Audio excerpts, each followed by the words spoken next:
I swear that guy gets hit harder every time we have it. The same thing. Like his That's for sweat sure. came off. His Yes, sweat yes, he came did. off just from getting smacked. You just see the spit coming out of his mouth. It's so good. The best is the crowd reaction. That's what I love the most. Well, welcome everybody. My name is Dirk. I'm the artist for Ballad of the Celestials, and next to me is Murph. Well, not really next to me, but in the window is Murph, writer for Ballad of the Celestials.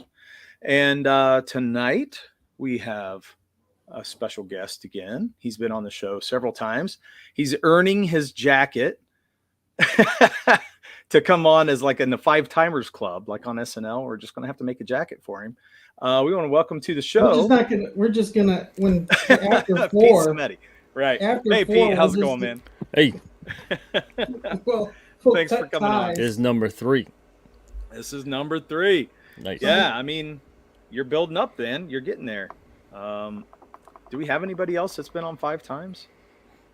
I don't The know if we next did. probably would be close to be Kimosabi. Yeah, He's been on a Kemosabi's bunch probably of the only times. other one. So, yeah. Anybody been on 3?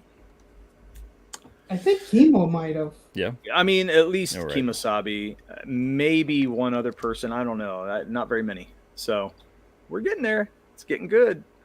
Let's say hello to the chat real quick. We have Crazy Mad We got a in bunch the of people. house.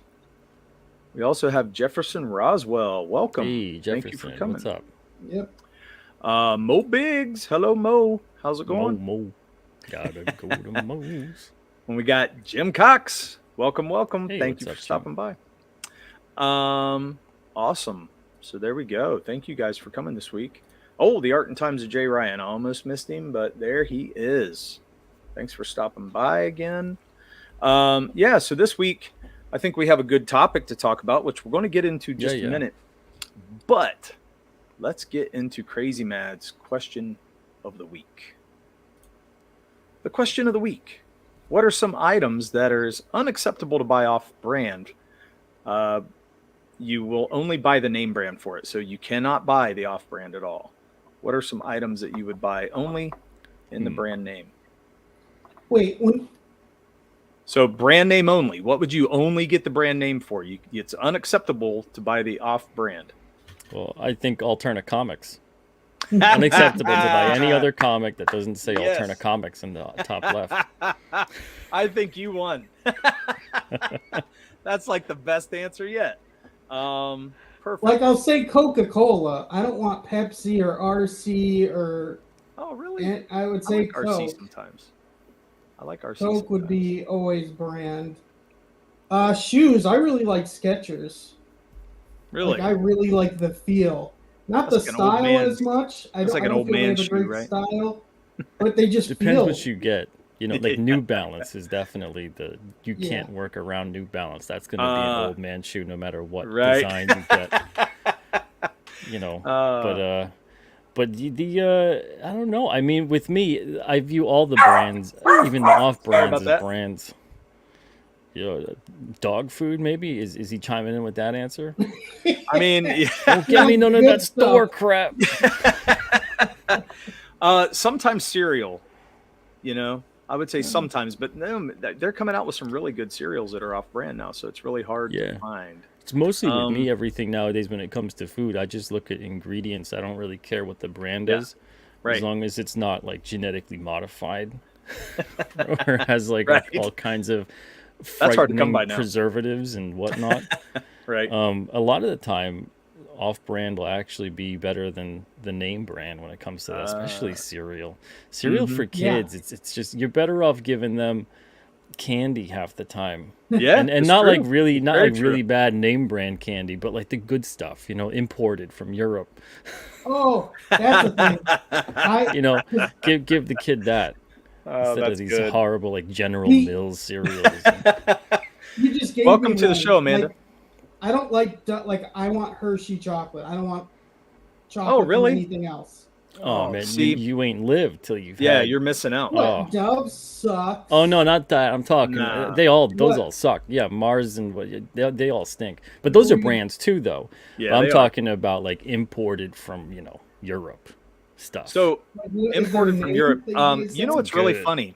So the chocolate from Aldi, if you ever Yeah. shop Aldi, that Great Chocur stuff. brand, it's And, awesome. Oh my god, it's great. And it's cheap. Oh, get It's a so big good. a big bar, like a half pound of chocolate for like Yes. $1.50. Oh, I and love it's it. so good. It's real creamy. It's real good. And I would say How's it's it probably the best spelled? chocolate you can get. Chocur. It looks like chocolate, like CHOC, Yeah, but then it's like EUR or something like that. It's like Chocur or Chocur. Yeah. it's good wonderful. stuff. And chocolate that's from like Germany is so good. Yeah. But yeah, Hellman's Mayo. Hello, Joseph Murphy. Long time no see. Oh man, yeah, that's funny. My Hellman's mom's Mayo. side of the family would always get That's funny. not mayo. What's it called? It's like sweeter. Miracle Whip. Yeah, and I hate Yeah. that stuff, dude. Yeah, a lot of people hate Miracle Whip. Yeah. Ugh. Well, Crazy Mad says pizza rolls for sure. I'll not buy off-brand ever again. I guess I would agree with that. Yeah, I've had Yeah. some pretty bad off-brand. You know, when times Yes. are tough, and you get off-brand store pizza rolls, and Mo There was says, def- what? Go ahead. I was gonna say Um, there's definitely a time in my life where I would not buy anything that wasn't Marvel Comics. Like I would not read Oh, really? Batman or DC. Yeah. And it was like a thing for me. Like I'm Marvel. Well, when I first and met you, that- that's the way you were. You hated DC when I first met you. You would Yeah. not even think about DC, and I was like, man, you're missing out on You a know lot what of really good linked characters. me was the Injustice. Yeah. That really got me into DC. I really Yeah. liked that. Yeah, just getting into Green Lantern now. Like, Right. that's a Trevor Trove. Like, I thought he was stupid, but his world's actually pretty awesome. Yeah, it got better later on. Yeah. Wait, Amanda B's from Maine and likes LL Bean? What a twist, Mo says. Man, LL Bean. Comics Mate says, hey, Dean, how's it going, man? All American cereal is pretty bad. But you got to take that where he comes from. They eat Vegemite over there, man. it could still be. I mean, these are not mutually exclusive things. You could still No, be they're right not. about the cereal. He could. And, Well, Lucky yeah, I would Charms have is to made say in yes. Ireland, right? What'd you say, Lucky Charms? Yeah, Lucky Charms Made is in in Ireland. Ireland. That's not American, right? Oh my gosh, I don't know where. It's probably American, dude. Yeah, little leprechauns make Lucky Charms. Oh, that's too Just funny. a whole factory of them. Yes.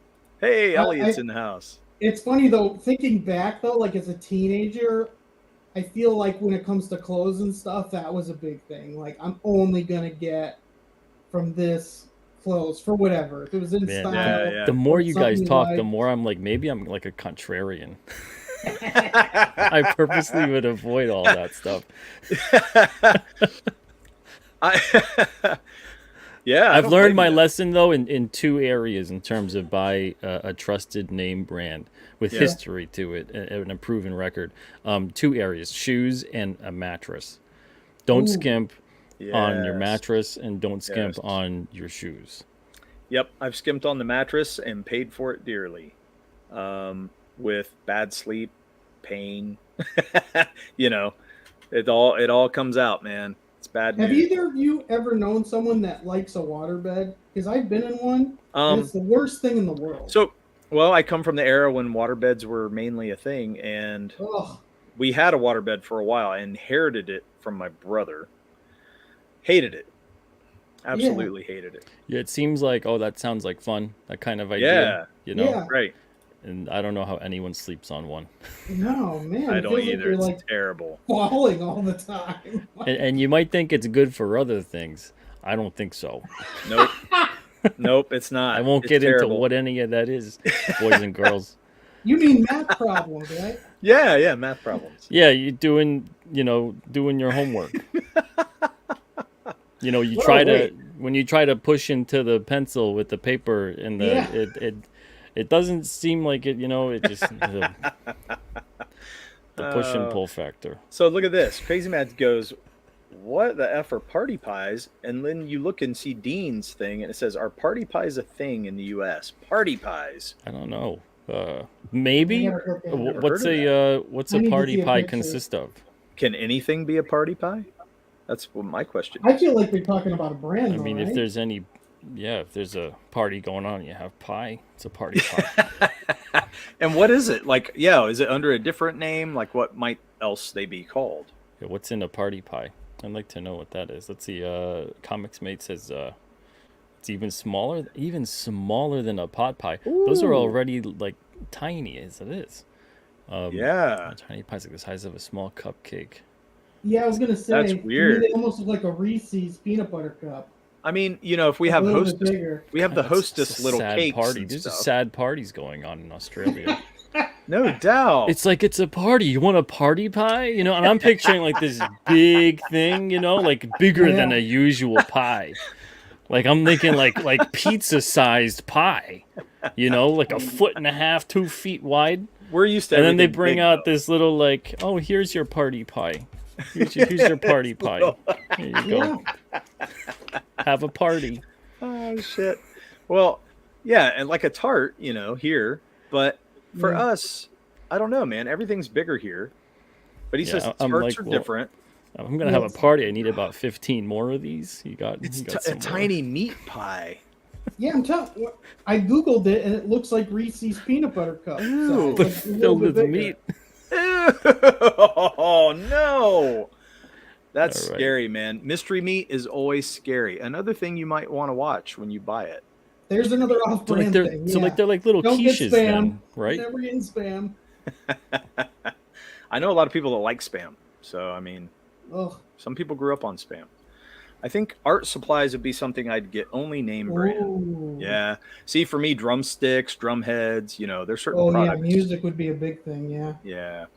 Even smaller than a pot pie. They're pot pie adjacent. Leave it to Mo. Okay. Wow. We are going deep on this name brand thing. So, yeah, long division. Exactly. Oh, Ooh. Elliot. I know. Going in on the I know. waterbed again. Is that where we're at? I think that's yeah. I know a big one to this would be cars. People definitely won't get. You know. Oh, yeah. That's Yeah, I'm true. not buying Started no a car store company. brand car. Yeah, no No way. off-brand cars. Yeah, people usually No, but people stay with are one brand brand loyal. per car. They are Yeah. brand loyal. That's though. where this Yeah. this question is funny to me, only because it's like, do you stick to certain brands? But when Uh-huh. I'm thinking of like the off brand, I'm always thinking of store brand with grocery stores, but Yeah. then that doesn't really work as a comparison for things like cars and Yeah, and such, right. you know, That's funny. because it's kind of like all you're doing is buying store brand. You're going to the dealership, Right. really, It's only brand name. unless you're But getting it does used. matter what brand. Like, you know, my family had always said, you know, no Fords. My whole family was like, no Fords. We're only Chevy. And it was all bad. It was like, kind of like only Marvel and only, like with you, Murph, only Marvel, no DC. Buddha Bear's here. Welcome, welcome. Thank you for stopping by. Yeah, and Amanda says party pies or meat doesn't sound like much of a party, and I agree. Doesn't sound great. Yeah. I mean, have apple pie. Come on. I was surprised to see how many off-brand cars there are. There's a lot here. What? Oh wow. What are off-brand cars? I need to know what this is. I wonder if he Give means us- from like other countries that aren't big named, Maybe. that are more of Or your. maybe yeah. Because you got to think Tesla at one time was an off-brand. Yeah. You know what I mean? Like it was Makes a very. sense. Remember when Saturn was? Kia. Yeah, Right. Kia was at a point. Yeah, so there are car companies that were off-brand. There's Crazy Matt hitting me up about the Fords. I'm sorry they have poor taste, is what he I said. like my Ford. There are cars that have no brands, just the car. Well, that's interesting. I've never seen that, Elliot. So that's pretty interesting. Wow. Yeah, Not we don't used have to that here in America, right? There's no such thing as. It's everything's a brand here. No matter what, even if it's imported, it's branded somehow. Was your dad like that with motorcycles? Oh yeah, my dad's a Harley guy, so you Yeah. never have, you know, what he would call, you know, well, I don't want to say it on here, but he would call them, you know, rice burners and all that stuff. He would just make fun of it all. And he was like, you know, you can't have Kawasaki, Yamaha, Honda, none of that. So Harleys and Chevys, man, that's where it was. I gotta admit, when it comes to the look of a motorcycle, the Harleys definitely appeal Yeah. to me. Yeah, me too. The little kind of bikes that, you know, goes 0 to 100 in like 5 seconds or whatever. Yeah. I'm just like, I don't. Those Just- just look like, yeah, they look like something from a video game. They don't really, I don't know. Yeah. They just don't really speak to me. Nope, me either.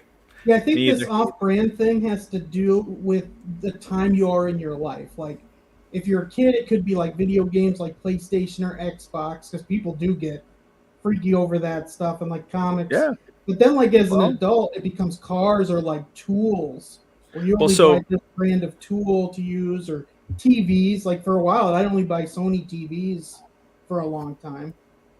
Well, it's weird because growing up, a lot of the Japanese model cars were they were little pieces of crap. I mean, they were new, Yeah. so they were not tried and true at that time. They're pretty And ugly. My lord. They were very ugly and very small. Like a Yeah. normal American is, they were bigger than I think Japanese people are, and they couldn't fit into them.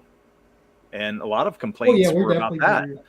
And so it's just interesting. But yeah, they had to kind of build up to match, the big three here. Yeah, what's off-brand in video games? You were talking about off-brand video games. Companies like your EA's, you're big, and there's definitely independent. I guess you could Okay. say that if you go with Yeah, independent smaller. first time. That's true. That's just interesting. I didn't think about that. So okay. Well, we spent a long time on that. Good conversation though. But let's move on. So I brought Pete on to talk about something that I'm very curious about. And I don't know if many people are very curious about this, but it's something that's unique, I think, to your campaign and your book, Pete, where you have multiple artists coming on for one title. And those artists are going to rotate, or who knows, you might bring some different people on. I don't know how you're planning on doing that, but there is a rotation of artists at least. And I thought that was an interesting way to start a campaign, for one thing. And I want to know multiple things about this. So we'll get into some of the questions here, but the first thing is, tell us about that right off the bat. Just what made you want to do that from the start and how that came about, and then we'll get into the rest of it. Yeah, so for those that don't know, it's not a campaign. It's the King Cryptid campaign. So the King Cryptid campaign isn't a graphic novel or a trade or anything like that. It's issues. It's an ongoing series. It's a traditional comic book series.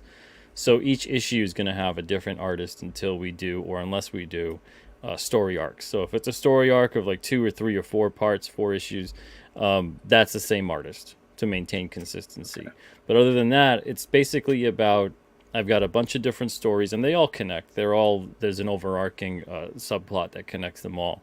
But to maintain consistency on story arcs, it would be the same artist. So on these first 4 issues, because of the different stories involved, because of the different subject matter or whatever it may be, or the different vibe I'm going for each issue, because thematically they're all kind of different, I'm making sure to select an artist that I think really does well with that kind of story. So the first one is a little bit more kind of like a horror vibe to it, a little bit more mysterious, a little more suspense. Christian Rossi does really good with that, with the way that he has his artwork, with a lot of shadows and a lot of he's really good with different angles that kind of have like that horror vibe to it. Like when you watch a classic horror film, there's different angles that are used compared to when you're watching an action film or a sci-fi, Yeah, it's distorted.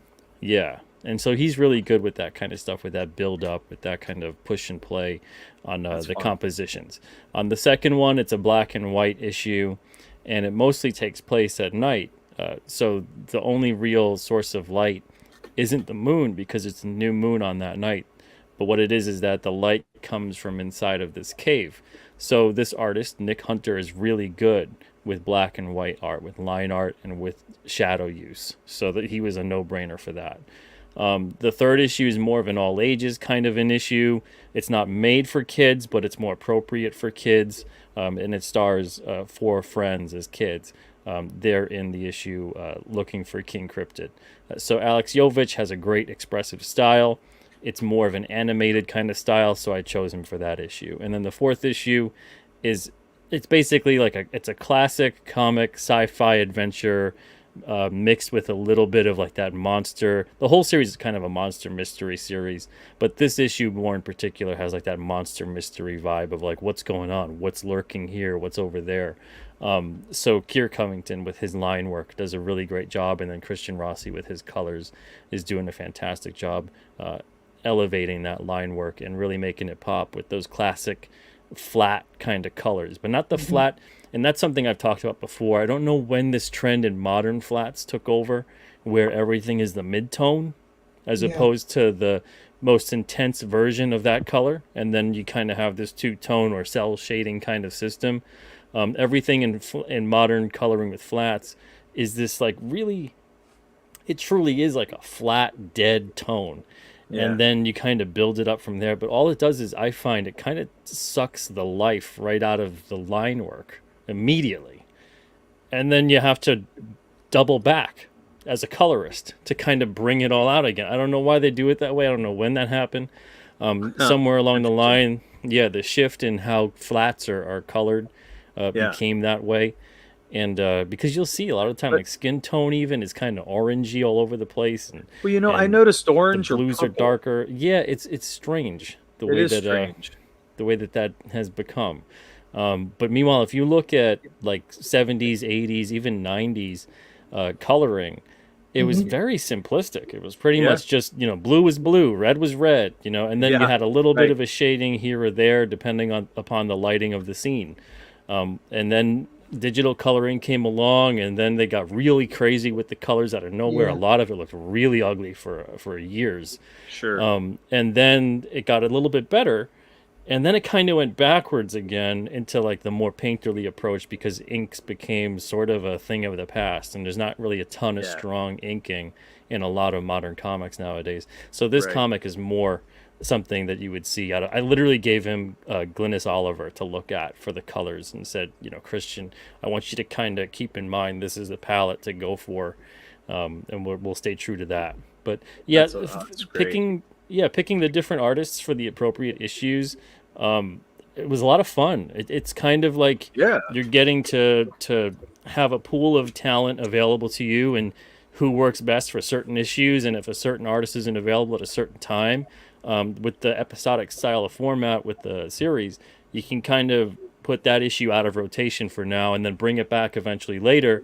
But remember that you have to work into it certain things that have occurred previously. Right. So it's fun for me, and the artists have loved it so far.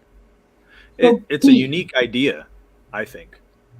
Go ahead, Kevin. So, Pete, do you do this because you feel like it's the feel of the comic and the best thing for it, or is this more of your creative side and your artistic expression to have different, or is it a little bit of both?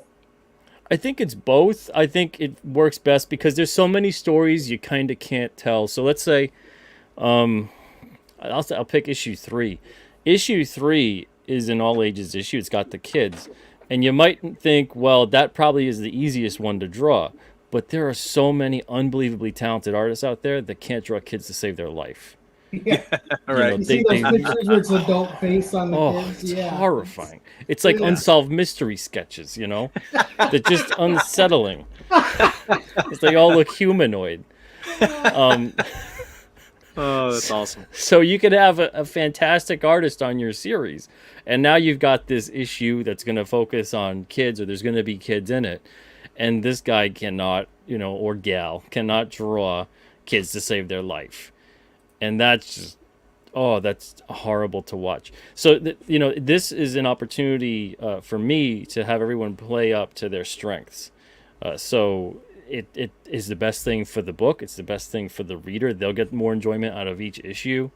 And it also kind of just works out production schedule wise, because again, if I have a list of like 10 to 12 artists I want to work with, and only so many can work on an issue at a time, if someone can't work on something for this year's batch of issues, which that did happen, they can work on next year's, and that is someone that is actually going to be working on next year's lineup.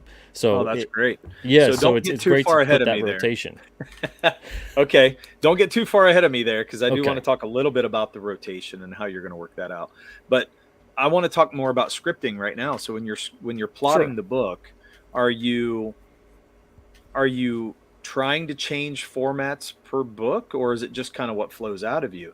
No, when I'm actually scripting, especially because at this point I'm scripting in a different way than when I started. When I had started off, I was working with talent that wasn't as experienced. So it was just like me. I wasn't as experienced as a writer. I didn't think that I could command someone who's experienced as an artist, but I still wanted someone who was good.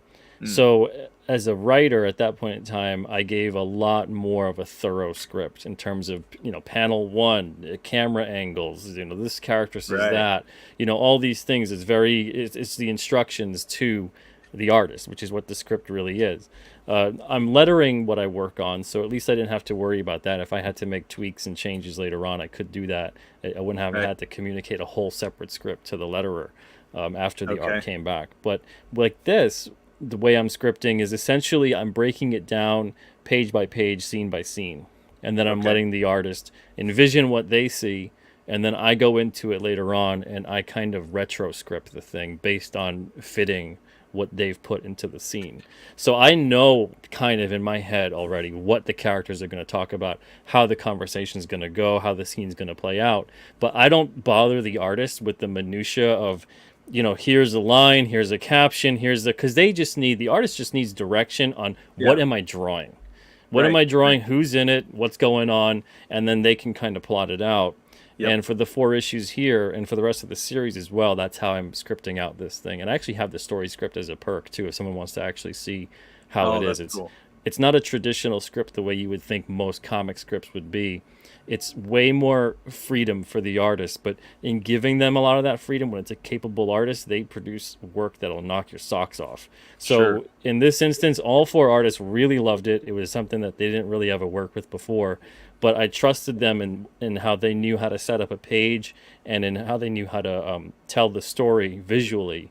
And then I could go back in there, and if I thought a scene might have needed more dialogue or a caption or something like that, I could put that in there. If I thought that the art said everything it needed to say, I could kind of scale back with what I said on the page. So this way there was a nice rhythm as opposed to having it very set in stone as to, this is what I want to be said, this is what who's Sure. going to say it. And then the artist might actually go, crap, I could do this in a really good way, but I don't have any room because Pete wants to do this and wants to have that character say that, and that character has to be there and positioned like that. And it makes the artist then really have to think about how I'm going to have that scene set up with the writing. And then all of a sudden, before you know it, there's a tendency for artists to then turn the page into a bunch of talking heads. Yeah. So I yeah. wanted everything to play out visually with the scene. That's what matters because it's a Yeah. comic. So the visuals, to me, first and foremost, matter. I agree The with writing kind of takes a little bit of a backseat to the visual, but it doesn't mean that the writing is not important. It doesn't mean the writing doesn't need to be good, Right. because it does. But It it helps doesn't the mean that flow. it takes precedence. Yeah.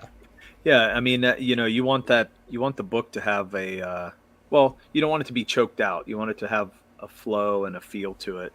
And Yeah. I worried about that a little bit for us, but I mean, I think we worked it out pretty good.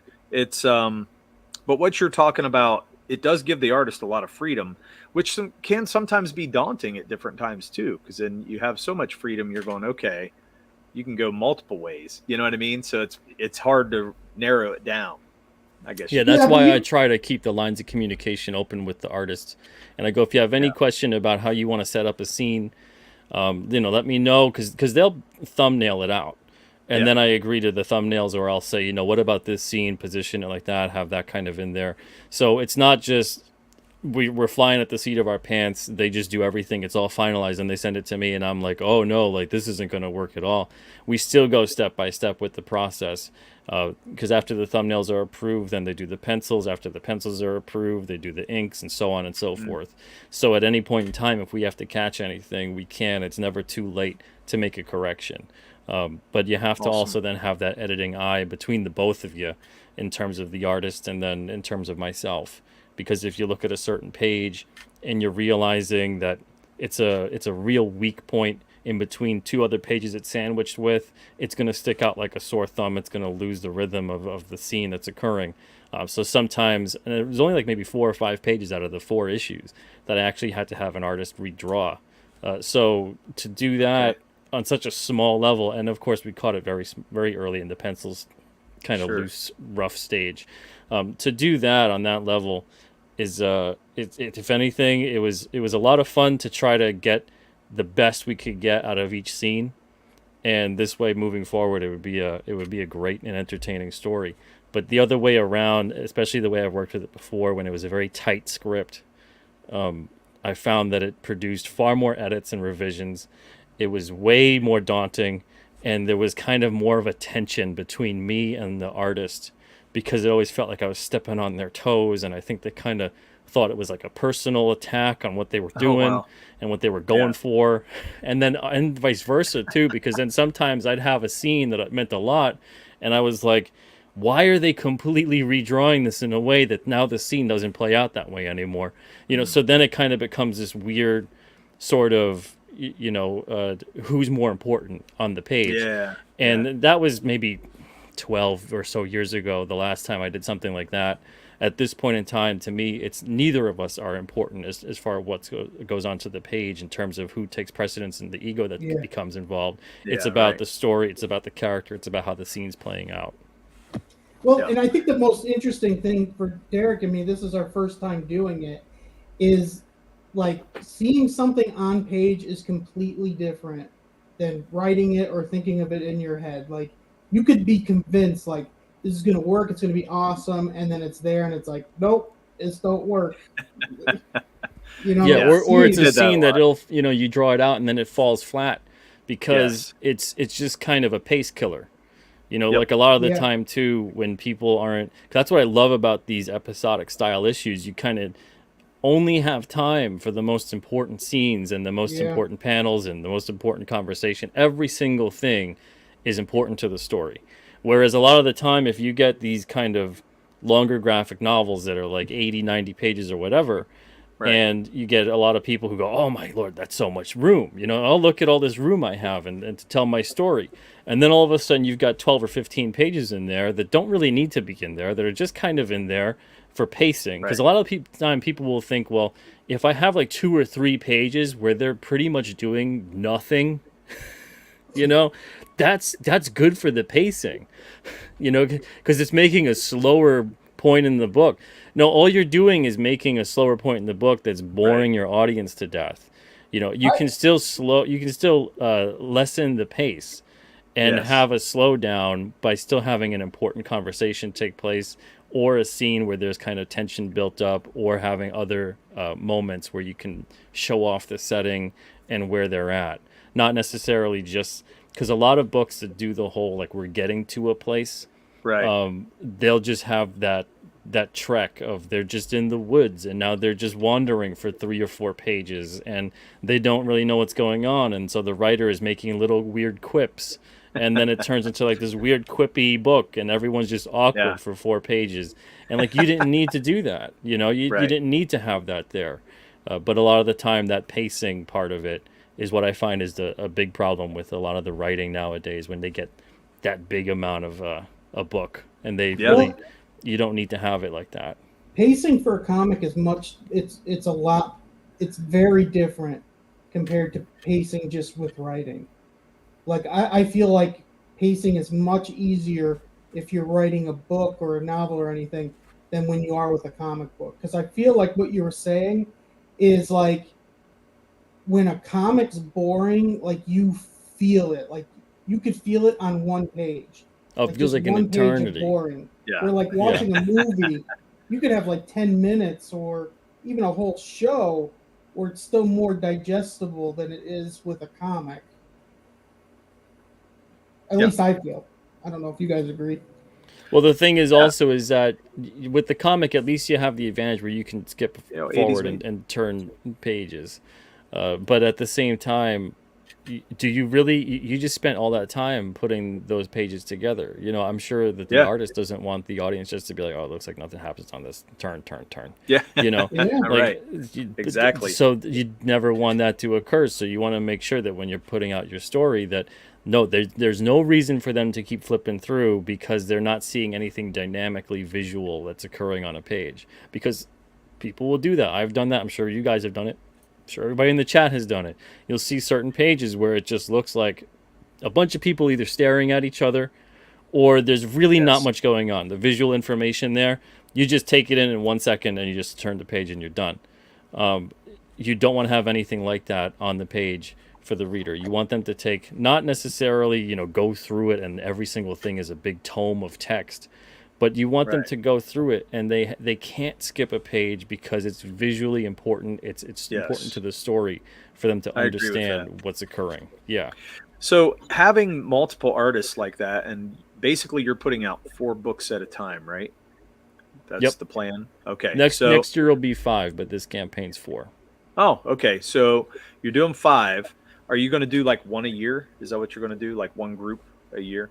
Yeah, one campaign a year so far. The only way that I end up doing more is if something happens with Alterna.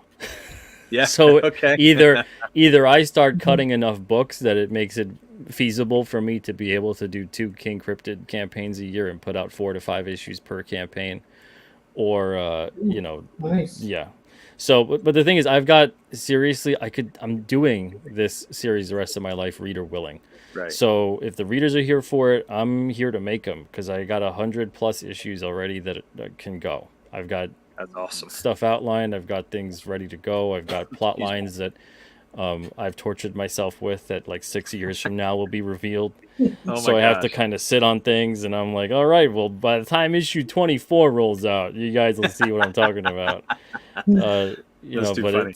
yeah, so I could, if I had to, I could do something every single, I could do 12 issues a year and do a monthly, you know, type of equivalent for this That's a great- series.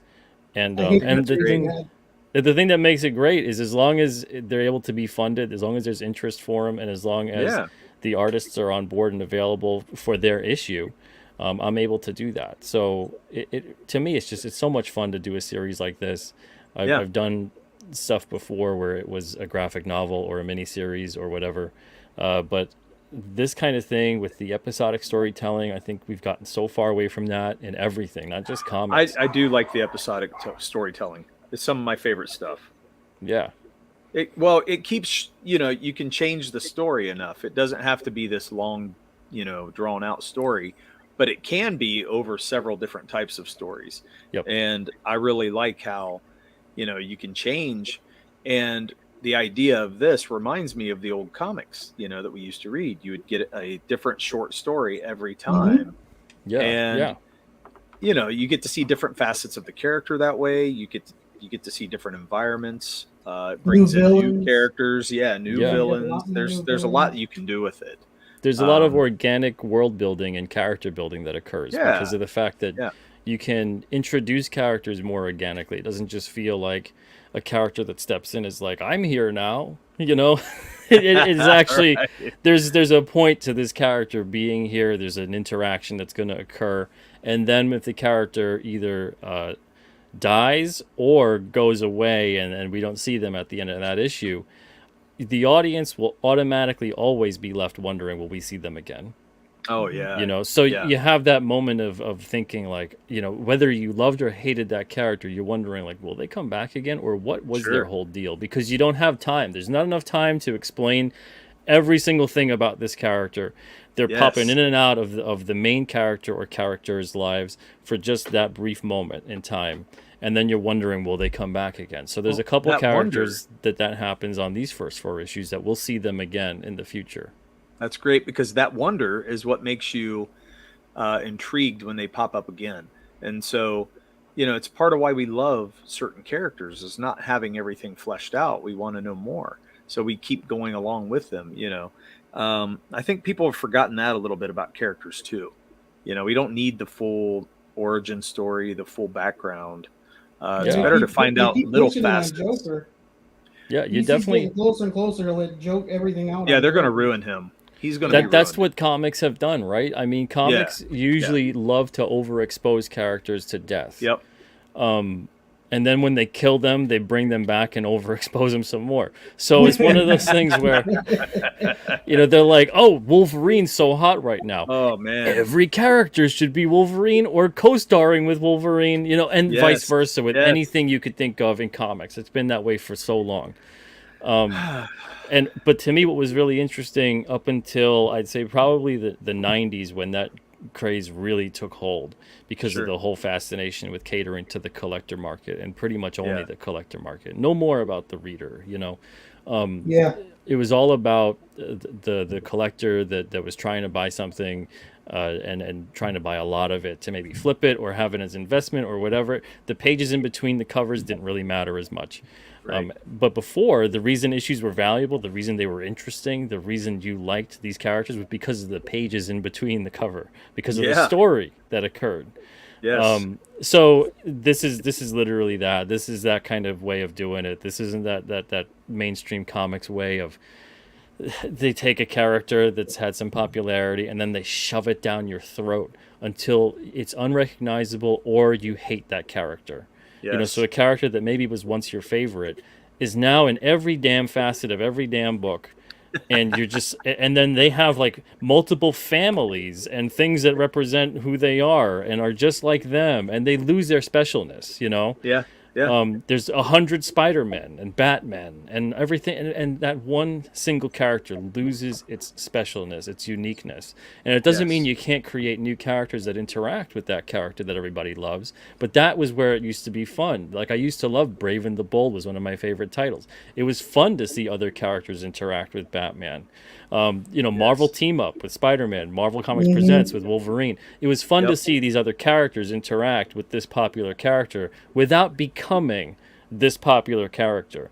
And then somewhere along the way, it just became, well, what if everyone was just like the popular character we have? Right. Which is insanity to me, because that's literally ruins the popular character. Yeah, it's convoluted. Exactly, General Piggy. And, it's hard to tell why this person's this way, that person's that way at that point. And, they threw continuity away, too. So there's really no story to them anymore. It's more just, we just start over every time. If we don't like what's going on, let's just reboot the damn thing. Oh, DC every strength. Yeah. Throwing it away. They're kind of doing it now, even. Every strength that the mainstream had in the past 10 years or so, they viewed them all as weaknesses, and that's kind of where everything has just went off the rails in terms of all of that. And some people are there for it because they kind of are just either starting on now, or they really kind of were never there for it to begin with. So they're just like, hey, whatever, I'm along for the ride. And then you talk to them about the characters and their histories, and you discover that they really don't know a hell of a lot about these characters that they're allegedly into. Or just a short window of it. Yeah. So with King Cryptid, instead, I want to make it where every issue counts. There's no throwaway issues. So even though they are all standalone, and you could, let's say, skip an issue or two here or there, you're not going to want to skip an issue because you're going to feel like I missed out on something, and I might have missed out on something that would be vital for a storyline later on too. So that's cool. To me, and that to me is the whole fun, is that I get to invent characters constantly. I get to come up with different settings, different time periods with this character.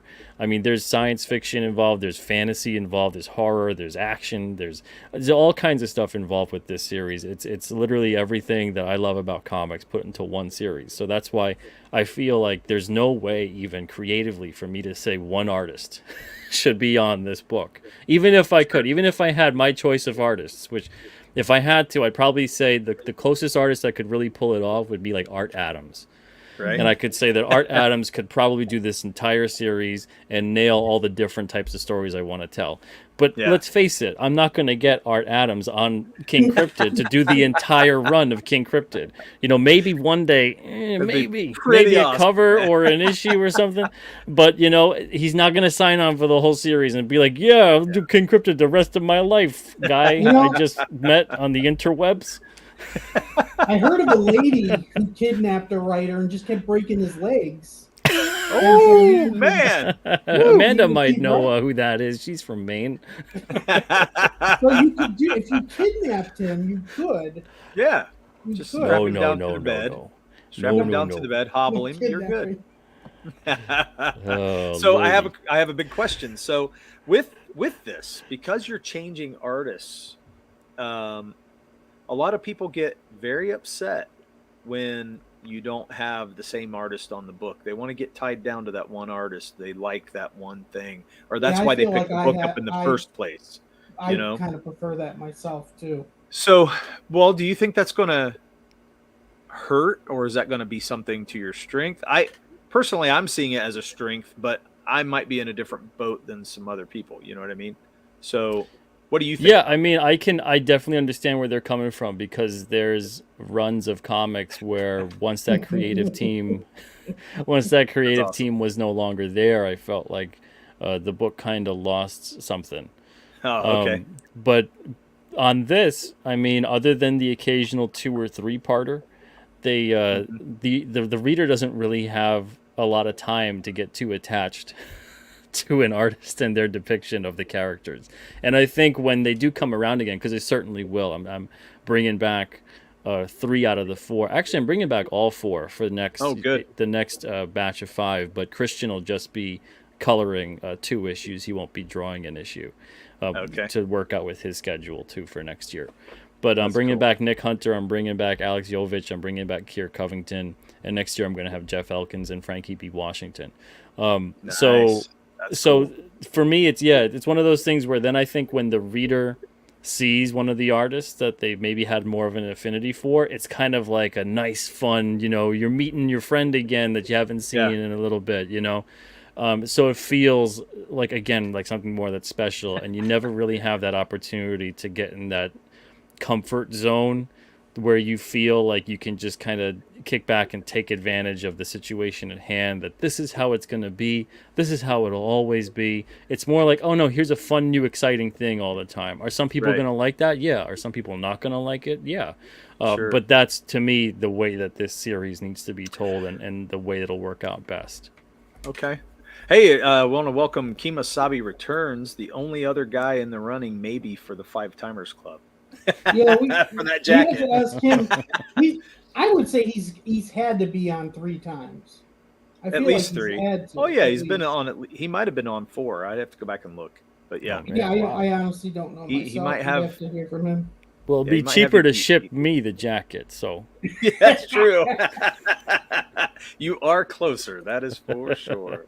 I mean, we And, might owe him a jacket. He could have been on here 5 times. Wow. Well, you know what I thought? Maybe we'll make a patch for your hat, Pete. The Oh, patches man, that that'd you be can take great. off, the Velcro. That's Yeah, what we that'd be gotta do. cool. That would be unique and very cool. Just 5 Timers Club, and no one will know what the Yeah. hell that means, and I can Hell just wear it yeah. out, and they'll be like, "What does that mean?" And they'll be like, "I don't know," and I'll do like a weird wink, Don't wear it on the and airplane. then I'll Don't just wear like it on walk an away. That'll be awesome. Someone will come Oh up to you man. and give you a high five and be like, "Way to go!" I'll be like, Oh, "Yeah, man. man, All the people be thinking of different 5 things. times." Be They thinking don't even different know things, what the man. hell. Oh, that's too good, man. Hey, welcome Corey Barton to the house too. Thank you so much. Yes, You thank get everybody a stay lot on the of Australians on this chat. Yeah, here. man. It's true. Wow, you We've guys made are a good big What in connection time is with it Australia. there? It's good, yeah. It's kind of fun to think that we're known by a few people, at least 3 or 4 people over there. What time is it in Australia right now? Oh I don't gosh, I know. don't even know. Yeah, I'm sure Can you it's guys tell us what a time weird it is? hour. Yeah, tell us what hour. So let's see. From now on, you can only bring on Chemo and Pete together. Oh, we'll have to change the name of the show at that point. It's around midday there. Midday. Okay. All right. Okay. So around like like So we're noon. probably like 8 hours 1? ahead. That's awesome. Aussies That's are taking probably over the right. chat. Yeah. So, well, Boy. No, it would have you to know- be more than 8, right? Oh yeah, way more than it'd be more like Yeah. the next day. Yeah, Oh, it'd be man, like yeah. maybe like yeah, they're noon. ahead of us. Yeah, they're ahead of us. Yeah, Yeah, close to noon. That's what he said. So, so I guess, my thought, and the reason why this intrigues me so much is that this concept with all the artists is that, I mean, as a working man and a novice artist, somebody who's trying to push a book out and still hold his day job You don't do and work his at family. your job. You're HR. Okay, yeah. Anyway, yeah, because I have to put up with people like you, Murph. Hey, you got me. This is the animosity and tension I'm talking about that I'm trying to avoid on a consistent creative team. You become No, like an but old bickering married it's couple. true. And that's why we're Yeah. Duke It Out. That's why we named it Duke It Out. Yeah. But the truth thrill is, gone. The I honeymoon feel was that. real I feel that. quick. That was real quick. So with us trying to put out book 2, because we have the books now, we're getting ready to start fulfillment. I think we have to get our prints made up, which we're waiting on right now. But once we do that, fulfillment's going to start for our first book. I think the fear for me, and I don't know if Murph shares the fear, but it's just, it took us 5 years to get where we're at right now, and we definitely don't want to take that long on the second book. And so the problem solving comes into, how am I going to make this next book faster? What can I do to make it better? And can I step aside and let somebody else come in and help? Should I do that? And what would it do to our readership? You know what I mean? Like, and I don't want people just getting attached to one artist. I think sometimes, if they want the story to come out faster, because a lot of people who are backing books are like, man, I wish people would put out books quicker than just once a year. It becomes an issue, it becomes a major problem. So I guess I'm just trying to see if it's even feasible to think of bringing on another artist, or maybe 2, that way I could work on a book, that was 2 or 3 down the line, and they could be working on something, and then we would always have a campaign, getting ready to come out. Yeah. I mean, I think stuff like that always injects some level of excitement, especially if you get, and I'm guessing you would get capable artists that could do a good job on the kind of subject matter you're talking about. So to me, as a reader, I kind of get excited by that stuff when I see creative teams that I really love, and maybe I like a certain artist or whatever, because a lot of people will go, oh, I really love John Byrne on the X-Men, and then those same people really fell in love with Silvestri on the X-Men, and then they really fell in love with Jim Lee on the X-Men. It's once it starts to go south, that's when it becomes a problem. Once it starts to become that the skill level is not being matched, and the artistry level is not there, and creatively they're tanking, and there's no story ideas, and nothing is working out. That's when you start to bring up creative teams that you were like, nope, they just didn't do it for me. I dropped off at that point. But it usually is never like, a really great team comes along, or a great artist comes along, and it turns into, oh man, like that dude, his art's just too great, I gotta drop this book. That usually never really is a talking point that occurs. I think it's just a fear, because it's like, you hear people in the chats and they're talking, and they're like, no, I don't want, I want to stick to this artist and see what he's got for more than one issue. And I'm like, well, technically it would be more than one issue. It's just going to be future issues, from what I'm talking about. Kimasabi Return says, didn't Malin bring on new artists, and he's an artist? I never thought about that, but yeah, I guess that's true. For which book are you talking though, Kimasabi? Has he done it on all of his books or just one?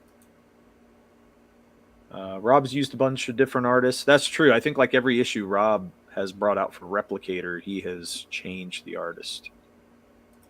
I didn't think about that. Byrne is still the GOAT X-Men artist. Don't at me. I would agree. I mean, looking at the the Uncanny, the classic, I mean, that's what I picture Wolverine and Storm, and exactly how he drew them. That's how I think of them. Yeah, those are fantastic. Welcome, Arrogant Ape. Welcome to the show. The whole chat's a revolving door of Audis. And I love you all for it. That's awesome. We love you too, Arrogant Ape. Where would we be without you? Okay, so no idea, never read GOIS. Okay, so yeah, I don't know. Yeah, I think I don't know there's much about that. that's the thing is I don't think I'm that much of an exception to the rule. I think it's just kind of a lot of campaigns aren't doing the single issue format. So they're doing more of like a trade, but within like certain chapters or whatever might be involved, they might have a different artist on that.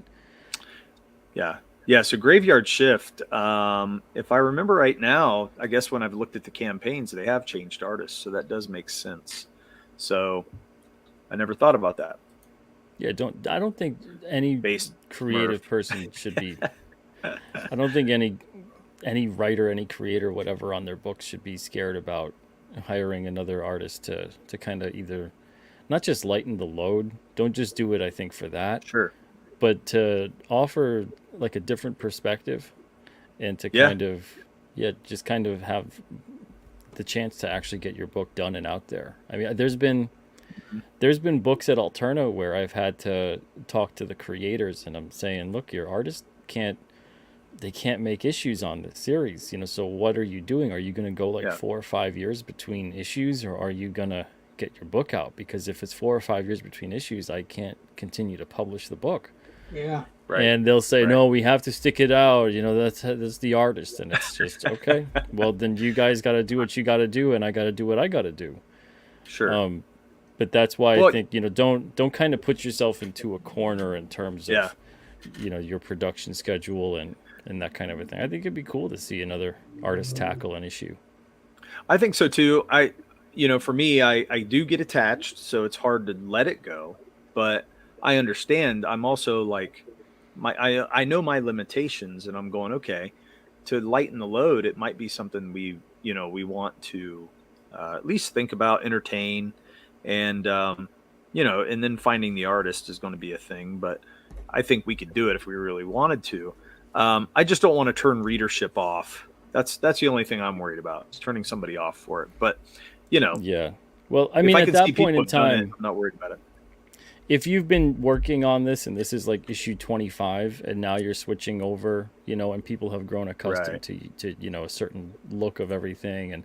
But that's the thing though, is you don't have to just hire the first person that applies for it. You get them to send in, be like, this is even you could say redraw this page or draw this character or whatever, and get them to send something into you. This way you can go, okay, that style, it works with this series. It works with the title. You don't have to, and I think that's where a lot of people go wrong is oftentimes when they do switch up the artist, especially when they go in a completely different direction that doesn't resemble the previous style whatsoever. Then it'll start feeling, and especially if it's an artist that's not even referentially keeping things together, so like even costumes and size and proportions and stuff that's when it really that drives everybody, I think, a little bit nuts, and I can't blame them for it. But on something like this with King Cryptid, I'm making sure that everything is a little bit more tailored to the way that this artist is and how they're drawing, and I don't want to limit how they would draw this character. But they're still drawing the character the way the character needs to be drawn. It's nothing that someone's coming in there and all of a sudden, they're like, well, what if I make King Cryptid really skinny and he doesn't have a beard or nothing now? That's how I see him. I'll be like, all right, well, that's good. You can draw fan art. You're not drawing an official issue. That's cool. But that's when don't view yourself as taking a step down. If anything, view yourself in that position as taking a step up. You are now becoming an editor and an art director. You know, you're not just at the whim of let the artist now do whatever they want to do with your characters. Make sure you provide direction and that you're where the buck stops. Well, for me, that was what Murph and I always talked about, was I think eventually I would become the art director and we would kind of lead them through the issues. That way, we could even do side stories. We can do other stories altogether and still have those issues coming out, And so, I mean, it is a way into the future, which is also why I'm thinking that too. It's just kind of, I think for me, dipping my toe into the water and going, is this going to be okay? Is it too hot? Is it cold? What's going on here? And, Let's go. What's going on? Murph, you okay? Murph? What? Are the aliens touching down, man? What's going on here? There had What to are be you talking something about? going on. Oh, Yeah. okay, yeah. It was like on our end, we could hear like a big explosion and like murmuring, and That's nothing. That's not on my end. Are you There's- sure? Yeah, there's nothing. No noise. all right, What does it Karen, sound Boy, like? the mic must have went a little weird. I think you need a tinfoil hat, man. Anyway. Hey, Admiral You're the one Wackass is talking here. about aliens, Welcome. not me. I'm just Well, that's because the playing. aliens are picking you up. Oh my gosh. Or at least messing with your brain. I don't know at this point if it could be any worse. You know what I mean? I think I would be like, well, let's No, that would try be this great. out, If the whatever. aliens, aliens, come pick me up right now, please. On Good stream, Lord. man. On stream. Wait, it depends though. If it's like the aliens with them hissing and stuff, no, they're That's too scary. funny, man. All of it. Give me all of it. I don't care. You don't Give me all of it. Okay, so I don't know if I'm saying this right. So Tangenhout, is that what that is? On JLA luck was with such a that. big style change. I dropped the book. Superman was drawn looking like Ernest. Ooh, Yeah. man. Yeah, see, and that's not even That's like, terrible. and that's the thing is, unfortunately, when it comes to the writer and artist changes on books, that's unfortunately the situation Yeah. that occurs, and then the Yeah. creative team gets hit with that as if they were the ones at fault. And you might not like the way they were doing certain things, but it's the fault of the editors and the people at the top who put them in a position to Yeah. fail. Yeah, know, they so let what them they're- get away with that. Why Yeah. would they do that? They're basically doing, and I've said this analogy a million times, but it's just like being a general manager of a sports team. And if you're picking, let's say you need a goalie on your hockey team, and you're like, you know what, anyone can put on the pads, right, and play goal. So we'll just draft like this star right winger, and he'll play a goal. It's like, what are you doing? What are you But you doing? know That's stupid. You know, It is so it's stupid. like, so even though you're getting someone who's very talented and capable in what they can do when given the right opportunity and position to do what they do, it doesn't mean that they're going to do a great job in any other position in Yeah. playing a certain way. You know, or if you need someone who's, a great pitcher and you're like, oh, well, anyone could throw the ball. Let's just get like a first baseman and they could throw a ball pretty good. Yeah, it's like, that's insanity. You know what else I find is that people have a hard time But that's what they criticizing do in people on comics. their work. Yeah, people won't criticize people when they don't do quality work, though. I know, like even for our issue, it's our first issue, but when the colors didn't come back right from Dio or from Paul, we sent it back and said, man, it's not good. We need this, we need that. You forgot this color. And they fixed it and it was great. And we still had great communication, but the end product came out the way we wanted it to.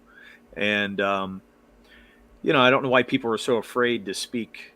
You got to speak up, I don't know how you would ever let an artist just get away with drawing them how they want and then not portraying it the way that it was consistently portrayed before, Yeah. Doesn't And make a that's lot the of thing sense. is exactly. So when they're playing all these guys out of position that, maybe you're getting someone who really, really cannot write or draw a team book.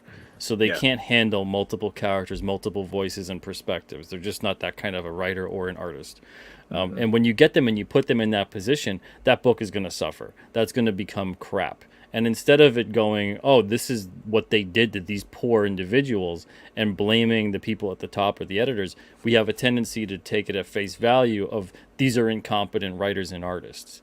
Right. And it's unfortunate, but it's especially at these positions in corporate comics.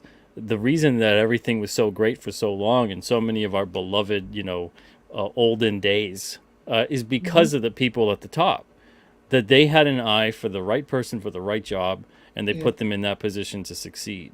Nowadays, it becomes more about this weird ego trip that the people at the top get, or they don't want to say no, or they don't want to edit and do what they properly have to do to maintain consistency and quality. I really do think people struggle criticizing others and telling people no. I do think people struggle with, being honest with somebody about that stuff.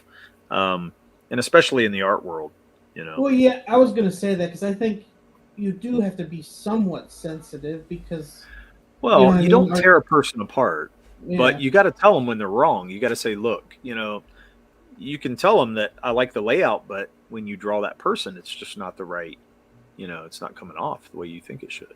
And you just got to give them that straightforward answer. You can't The only pussyfoot thing though around it. with Pete's explanation of the example of the baseball players, though, isn't your thing wrong because Moneyball kind of did the opposite thing? Didn't Moneyball? What? He just, I don't know. I'm just being What? stupid. Okay, the aliens got you. I think it's true. You're gonna have to explain this one to me, Murph. You can't just Moneyball, you can't just right? one Scrambled you the can't just brain. one Where sentence it they- to me and they then scrambled throw it. out a inside baseball term. You know Moneyball. I know what right? Moneyball is, but I don't think Moneyball is what I'm talking about. No, where are you at, man? Where are you at? Moneyball was Oh my about God. drafting the wrong people for the wrong positions. No, I don't think it was about Moneyball drafting the was- right people that nobody saw coming. That's what. yeah, it was. that's different. That is different. That's exactly what I'm talking about, is that they had Yeah. that eye for talent back in the day. Mhm. And also when they shut Yeah. off like open submissions, how many wonderful and inspiring stories of rejection do a lot of the pros have that are like the biggest names right now? Who has that right now? Who really Yeah. has like that 300, like McFarlane's always like, I got like 300 rejections, like Yep. that kind of, Yep. even Jim Lee has his pile of rejections. How many of these pros nowadays at these companies have anything like that? It's because they don't take open submissions anymore. You got to either know somebody or track someone down and get lucky at a show or whatever it may be. There isn't just an open submissions with Well, they submissions find you editors online. that are, and it's that kind of a thing, that even though it's like, there's a certain way to do whatever, you'll see a lot of these rejection letters coming back with critiques when people are getting closer and closer to nailing that job almost, Yeah. and you see that growth that's there. And that is the biggest thing in comics that is missing nowadays, that is preventing a lot of awesome talent from coming into play. Instead, they look at it and go, oh, what kind of social media clout do you have? What kind of representation are you? That's what everything and is. then Music the same way. yeah, and then unfortunately, then when your book fails, like no one in comics, that's the funniest part, and it's kind of, this is a little bit off topic now, but when let's say Jim Lee, I don't think Jim Lee was hired for representative purposes when he was put onto X-Men, or when he was given the job from Alpha Flight to Punisher, and Definitely then not. to X. It wasn't like, oh, we need a Korean dude to represent Koreans. Oh no way. If anything, most people were probably like, Jim Lee, is that like a relation to Stan? So it's like that kind of thing where, it was one of those, who cares what this dude looks Well, like? What is It was on this his dude's merit skill as set? an artist. Yeah. It was a skill set for sure. And nowadays it's a totally different thing. It's not so much of that, because they say every couple of times, oh, the talent, the pool is running low. Bullshit. You guys got lazy.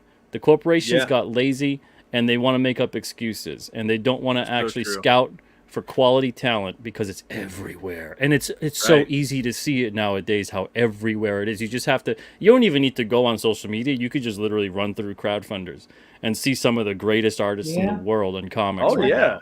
It's very true, So man. to say like there's Very no true. one around, that's why we have to scrape the bottom of the barrel at Tumblr. Give me a break. Ugh. That's what Dean says. I could never get a job at Marvel Oh. these days. Yeah, I they don't wanna even have the- Tumblr. Yeah, the corporations want to have the best of both worlds, right? They want to pay Yeah. someone nothing, and they want to have their representative social media bullshit, true. social justice clout. You What? know, and so in the meantime, they want to look at it, and they want people to go, look at how great we are. Look at how charitable we are, right? We're hiring all kinds of different people. Yeah, and you're stiffing them and treating them like crap, and you're putting them in positions of failure. So now they're not going to become a lifelong career Well, successful comic and- artist or writer. They're going to and be it in and out of cheapens this the art. industry. It cheapens the art, Yeah. And look at Mark Brooks, some of the character or the covers that he's doing. You can hear how people just keep talking about his art just keeps kind of going downhill, and they're like, it's something that you can notice and see. He was hired for his cover art, but now when you look at it, they're disjointed. They're not, it's not cohesive work, and I think that's something that I've been seeing in mainstream for a while is just some of the art just going because there's no passion in it. That one Hawkeye run, my God, that art is terrible. Yeah, they're losing the passion. You know, a lot of the Yeah, and artists they that have should to be fight setting for the that. bar. Yeah, You know? yeah, because they're They mainstream. really should. Yeah. Yeah, exactly. Well, you know, it's like I think it comes back to what you say though. If you just get to make it for no other reason than that you can draw, you don't have to fight for it. You don't have to earn it. You just go online.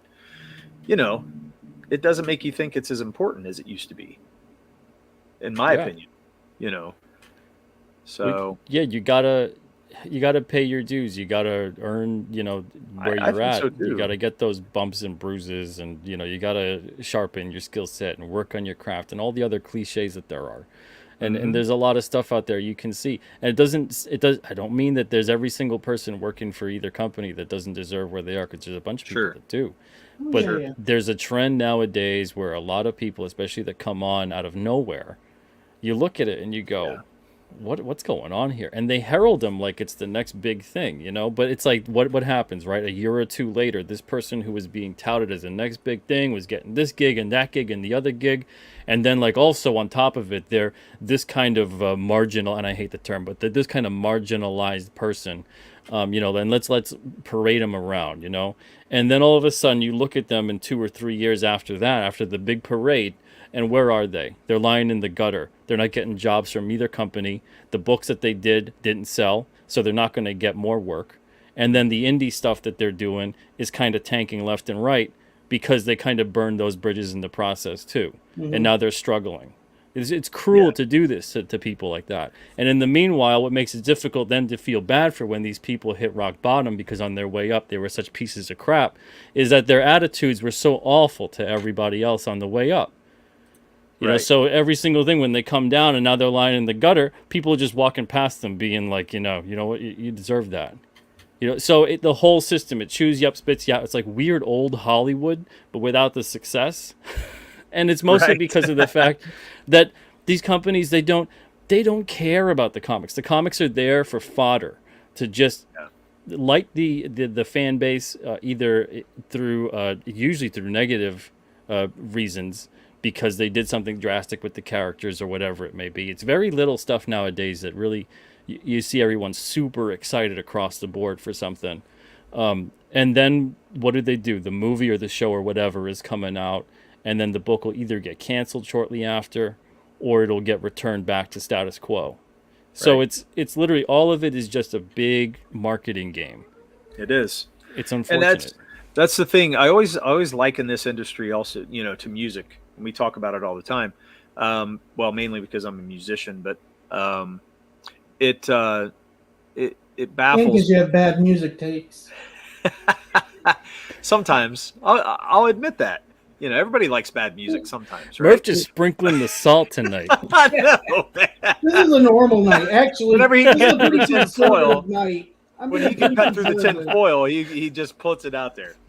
But but for me, you know, I know a lot of bands, and I've seen bands in the indie side of things, you know, or people who haven't made it yet, you know, local bands.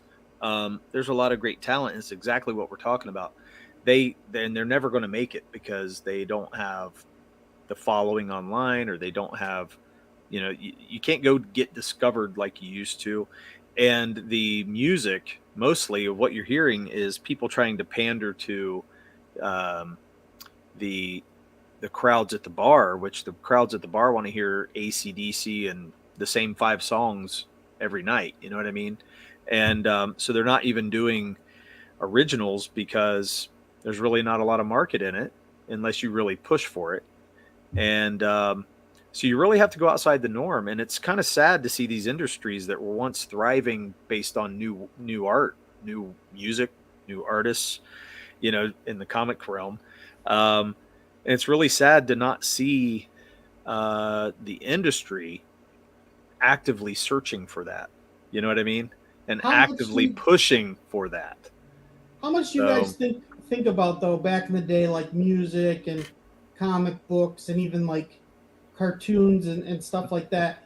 do you feel like it really was better back then, or do you feel like because there wasn't as much competition that we like those things more, where now if you don't like something, it's like, well, there's 70 other things I can go to. If you don't like, well, okay, music-wise here's or the difference. Back then, if you didn't like something and it was crap, there was probably 20 other things that you were going to like that were of quality. Nowadays, if you don't like something and it's crap, here's 80 more things you don't like that are crap. That's right. mostly That the is true. difference. Just turn on Netflix; it shows you exactly Oh, that. man, You know what I Netflix, mean? yeah. Yeah. It's like, hey, if you don't like this, don't worry. There's 1,000 more things you're going to hate. Yeah, I mean, it's just sad to Yeah, me you're because right. There really is a lot of crap. Like a lot. There's a lot of crap. Yeah. And I guess the reason I say this is because, and this is why I love indies, is because, you know, you see something, you can see people taking risks on a story, and you're not going to see that in the mainstream anymore. Just like risks in music, you're going to see bands trying to risk things whenever they're not worried about making it big. You know? Oh, Arrogant Ape got that song in my head now. Son of a bitch. Yeah, Sweet Caroline. Yeah. Well, but anyway, I don't want to stick on that too long. But you know, whenever you used to be able to go to a record store and discover new music, and it got you so amped up when you could discover that new thing, that's the thing that we don't get to do very much anymore. And you know, yeah, discovery it's because the big corporations have gotten so big that they're basically all monopolies. Because even if you trace them back and they have parent companies, their parent companies own every aspect of everything you could think of. Yeah. So maybe there's like 5 or 6 big parent companies that own like 400 or 500 smaller companies. So there's all these different monopolistic systems going on. Disney Electric. It's just like that. Yeah, that level of like, wow, you can't even comprehend how much they own and what they own.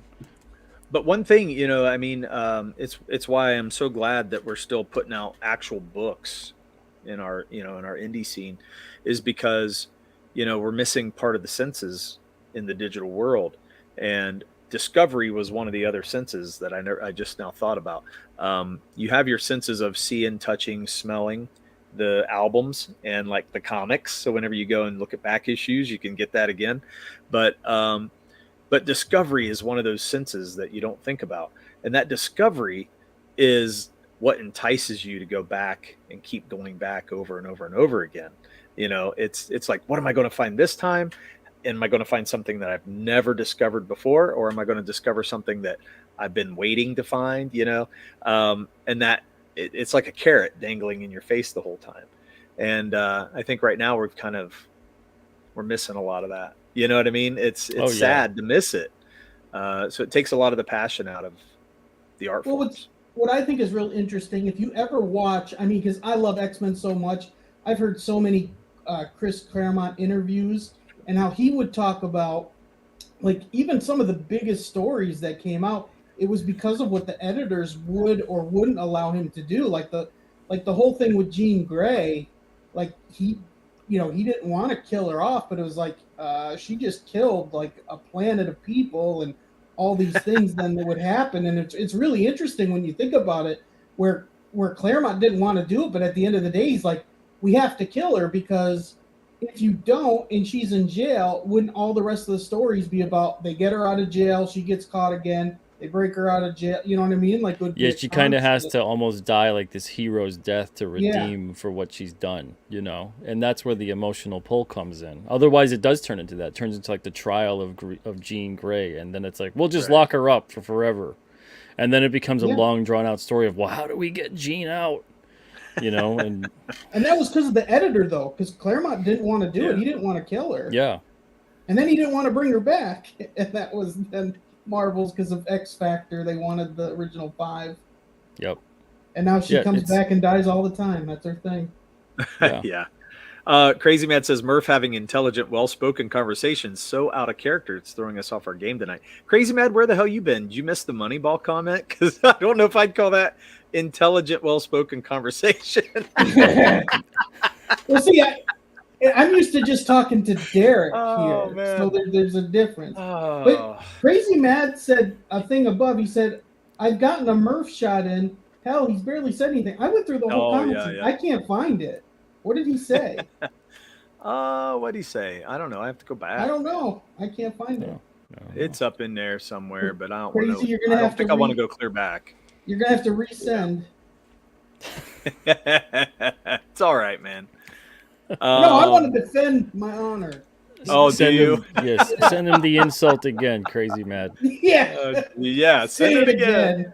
Say it with exclamation and Say it to his face and tag him.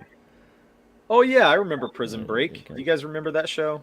Yeah, yeah. I've only watched It like started 1 or off 2 good. episodes. So It started off good, but then it was just it was this endless cycle of getting caught, running away, getting caught. It was Yeah. not a lot of fun after that. So yeah, I agree. I can't remember. Crazy. Well, no, this has been a great conversation. I mean, I loved where we went with this because, it does give me hope that we can do something a little different than where we started, and I like that. Yeah, yeah. I mean, you guys are just. You said you're just getting issue 1 done, right? I mean. Yeah. Yeah. Right. Yeah. So. There's nothing really set in stone as far as that's concerned in terms of the visual. I mean, honestly, even if you just stuck on the book, and let's say you're doing this still in 10 years and you've got a couple issues done, 10 years from now, your work is going to look different than the first issue that came out that you did. Oh, for sure. So For some sure. people, and then if you say like 15 years from now and you're on issue, I don't know, you're on issue 6 or 10 or whatever it is. Let's say that someone picks that issue up and is backing that campaign, and they're going to look at probably the first one and be like, is this the same team? Sure. Sure. So you're going to even just grow and progress. So Well, you can even tell with the covers that Derek did because they were the last thing he did compared to the stuff in the book. Right. Sometimes there's artists that grow tremendously within doing that one issue, so the work will look so different that sometimes, I mean, I've talked to people where they said I had to actually go back and redraw the whole issue. Oh, wow. Yeah, I've heard that. Yeah. Because they started doing it like 2 years ago, and then by the time they got done with page 15, 16, everything just clicked, Yep. Well, you get that practice in, and it's like your need for warm up isn't, the same. And then, you just get this stride and it changes, it does change it. I felt that midway through the book, but, for issue 2, I can't see myself taking as long as I did on the first book, but a lot of the first book was not drawing the pages. It was actually a lot of the peripheral stuff, like, setting up a base of, just coming up with other a logo. things for us. Yeah. I mean, the logo for the title, logo for the business, just a whole bunch of other things outside of making the comic itself. So God, that damn logo took us forever. Yeah, but now it looks badass. So who cares? Oh yeah, it's perfect. It's perfect. But it really did. It took us forever. But that's the thing. It got so bad we actually changed the name of the book just because it was like, damn. Yep. But then we went back. Like Ballad was always the original name. So it never really went back. But for sure, it was definitely the best. But no, I think we'll do good. I mean, I'm not really worried. It's just more of a what would be the best course of action. And I think by listening to all this, it really helps me break it down. And who knows, we might bring on another person or two just to see where we go. We just got to figure it out. So make choices. Yeah. But, well, that was a great conversation, man. And, always love your insight. Always love whenever you come on the show, and we have a great time every time you're here. So, well, thank you for having me, man. Yeah. Well, everybody, you can catch us again next week. I don't know what we'll do next week. We'll probably have another guest. Let's talk about what I wanted to talk to you about of who does the best character development / creation of all these different, Marvel, DC, G.I. Joe, Thundercats. Okay. Well, we got ideas coming. Okay, yeah. Sounds like we have a good conversation for next week lined up just as well. So we'll keep that in mind. So, Pete, tell us where we can find you, what you're up to right now, and then we'll get ourselves out of here. Sure, you can find me on Twitter at Peter Simeti and also on Instagram at Peter Simeti Art. And then go check out King Cryptid at kingcryptid.com. And also Alterna has a campaign right now too for the fall. So Nice. it's doing pretty good. But if you haven't heard about it, you've heard about it now. Go check it out. It's on Indiegogo as well. And remember, Very cool. Pete has an open door policy. If you don't know him, just go to his front door, get on his channel. Invite yourself Yeah, over. invite No, we're just yourself. Yeah, kidding. that's one thing. I do want to mention that to everybody in the chat. You know, when you guys want to have, and I don't know if anybody here does that, but when you guys want to be on a channel or you want to promote your stuff or you want to talk about whatever, view it in the same capacity as if you were having a face-to-face and inviting yourself to someone's house. Yep. Think about how awkward that is, right? Would you go up to a relative stranger and be like, "So when am I coming over?" You know, so, and then maybe some of you out there maybe are that comfortable with everything, but you know, usually it's more customary. Don't invite yourself to dinner. Don't do it. Usually it's more customary to be the person who invites as opposed to the Yes. person who forces themselves to be invited. Right. So, you know, build your platforms, if you want to do YouTube as a promo, have some kind of a YouTube channel where you're extending the conversation and extending the hand first to someone to have them on to talk. Don't do the awkward thing, because a lot of people will do it where they do the awkward thing of, you know, you just send them a DM or a tweet or whatever it may be, and you're going like, "Oh, hey, I've got a thing coming out. I want to be on your show. I want to be on your channel." Right. And you may never have talked to this person before. You may have talked to them maybe briefly on Twitter or Facebook or wherever. But that is always kind of an awkward place to start the convo. You know, so think about that. Invite people first.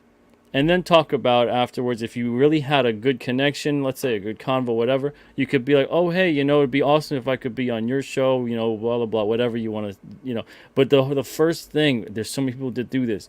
They do the weird thing of they just pop in and then they just go, and I get this a lot, they drop me a link to like their campaign or whatever, and then they go, "I want to be on your show." And then it'll be as blunt as that a lot of the time. And while I appreciate the brevity, at the same time, I wish there was a little bit more sincerity behind it, as opposed to like, "Hey, look, you have a thing I want to be on. I want to be on that. Because I know what it is. Read between the lines is, I want your audience to give me money. Yeah. Will you have me on?" And and that's an awkward proposition. Oh my gosh.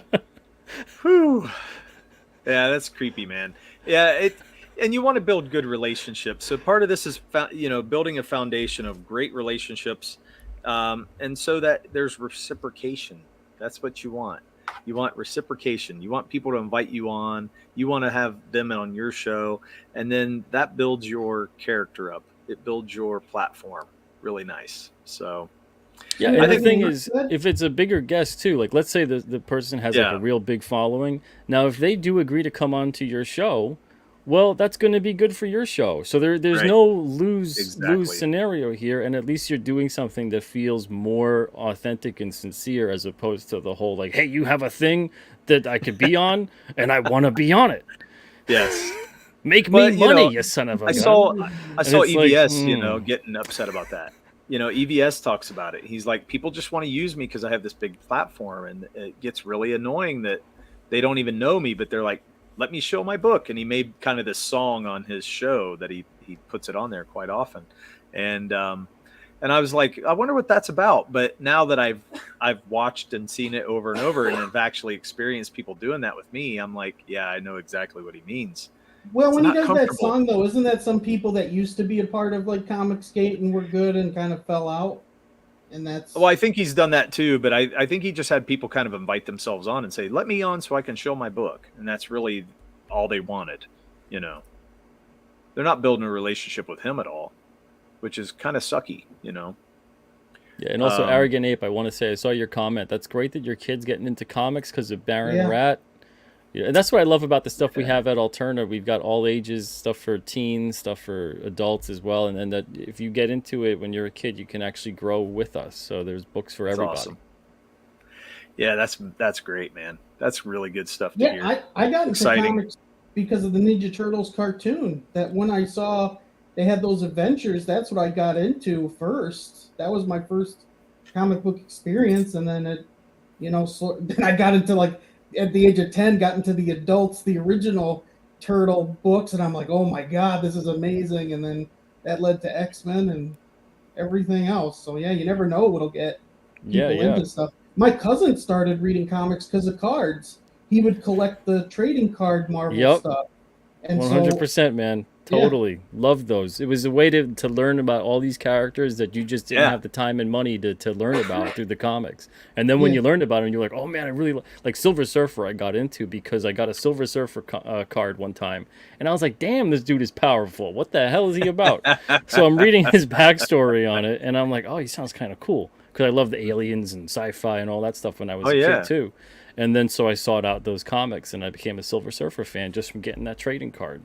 Yeah. So there's all these great things that back in the day you could really discover, all these different worlds that were so accessible, and now it's add not to so that. much that way. For G.I. Joe, I got into G.I. Joe back in the day. I remember buying my first G.I. Joe at like this old store that's not even around anymore. But I think Snake Eyes was my first one. Whenever I got it, I was like, who's this cool looking dude? He's so awesome. And he was the 3.5-inch figure. Did he get created because he was the normal mold? So he was the easiest to make? Isn't that maybe, but I don't know. But you're ruining my story. Anyway, put your tinfoil back on and let me finish my story. That's what I do. So,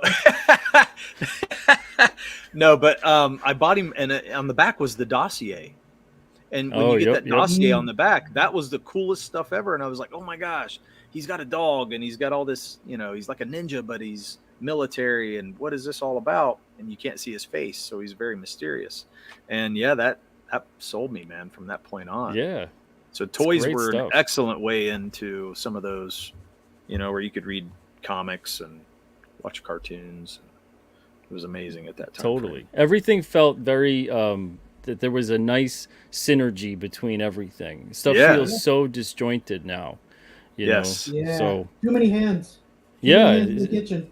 Too many hands, too many divisions of things, and I think that's where a lot of the comic companies, again, they dropped the ball when they had all this success with the films, and then you go to the comics, and the comics don't resemble anything like what people are seeing in the films. Oh yeah. And then you just multiple billion-dollar films, and you did not get any new customers.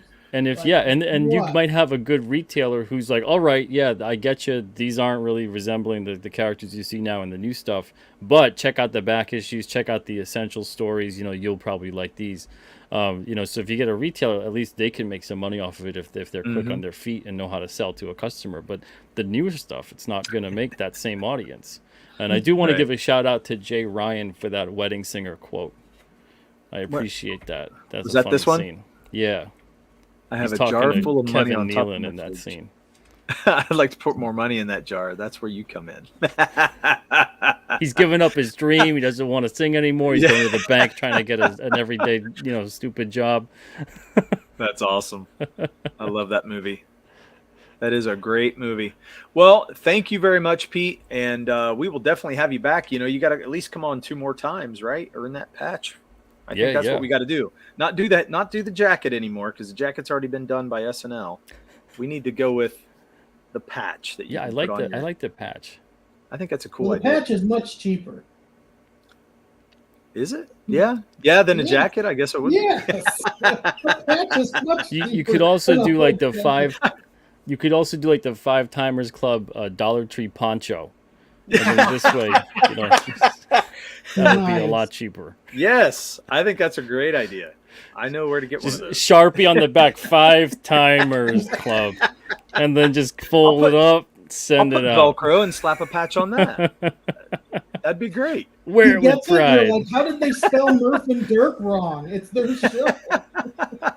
Or put it in washable marker on the back, and then it rains when I got the poncho on. It's just like this drippy. There it goes.